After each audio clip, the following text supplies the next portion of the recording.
আসসালামু আলাইকুম। কেমন আছেন সবাই? আশা করি ভালো আছেন। আলহামদুলিল্লাহ আমিও ভালো আছি। তো আজকে আমি টমেটো দিয়ে বেগুন দিয়ে ভর্তা করব। তো সবসময় তো আলাদা, আলাদা টমেটো ভর্তা খাইছি, বেগুন ভর্তা খাইছি। কখনো একসঙ্গে খাওয়া হয়নি। তো আজকে আমি করব কিন্তু টমেটো আর বেগুন একসঙ্গে ভর্তা করব। তো একসঙ্গে ভর্তা করার জন্য আমি বেগুনটা সুন্দর করে কেটে গোল, গোল করে একেবারে হলুদ লবণ দিয়ে মাখিয়ে নিচ্ছি। আর টমেটোগুলোও আমি করছি কি মাঝখান দিয়ে একটু কেটে নিছি। আর এই যে এখন হলুদ লবণ মাখানো হয়ে গেছে। বেগুনগুলো তেলে সুন্দর করে ভেজে নেব।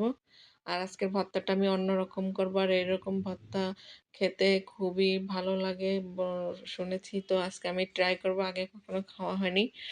তো এই যে বেগুনগুলো সুন্দর করে আমি একেবারে উল্টিয়ে দিচ্ছি। কারণ এক পিঠ হয়ে গেছে। তো আমি আরেক পিঠও সুন্দর করে উল্টায়, উল্টায় দিচ্ছি। আর করতেছি কি আবারও ঢাকনা দিয়ে ঢেকে দিছিলাম। তো বেগুনগুলো প্রায় হয়ে আসতেছে। এখন আমি করতেছি কি পাশ দিয়ে টমেটোগুলো দিয়ে দিচ্ছি।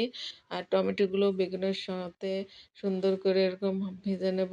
আর এরকম ভাজতে, ভাজতে বেগুন আর টমেটো সুন্দর সেদ্ধ হয়ে যাবে। তো এই যে দেখেন টমেটো আর বেগুনগুলো একেবারে সুন্দর একবারে ভাজা হয়ে গেছে। আর সে একেবারে সেদ্ধও হয়ে গেছে। তো নামায় নিছি সুন্দর করে বেগুন আর টমেটো। নামিয়ে এখন আমি করতেছি কি শুকনো জ্বালা আর পেঁয়াজ সুন্দর করে ডলে নিচ্ছি লবণ দিয়ে নিয়ে এখন আমি ভাজা বেগুনগুলো আর টমেটোগুলো একেবারে একসঙ্গে মাখাই নেব। আর গরম হাত দিয়ে একেবারে ধরাই যাচ্ছিল না। তো আমি করলাম কি যে একটা স্টিলের গ্লাস নিয়ে সেই গ্লাস দিয়ে আমি সুন্দর করে বেগুন টমেটো মাখাই নিলাম। আর এখন অল্প একটু পরিমাণে সর্ষের তেল দিয়ে দিচ্ছি। আর এইভাবে টমেটো দিয়ে বেগুন দিয়ে ভর্তা একসঙ্গে মাখিয়ে গরম, গরম ভাতের সঙ্গে খুবই মজা লাগে। তো এই যে দেখেন আমার ভর্তার কালারটাও অনেক সুন্দর হইছে। দেখতেও খুবই ভালো লাগতেছে। আর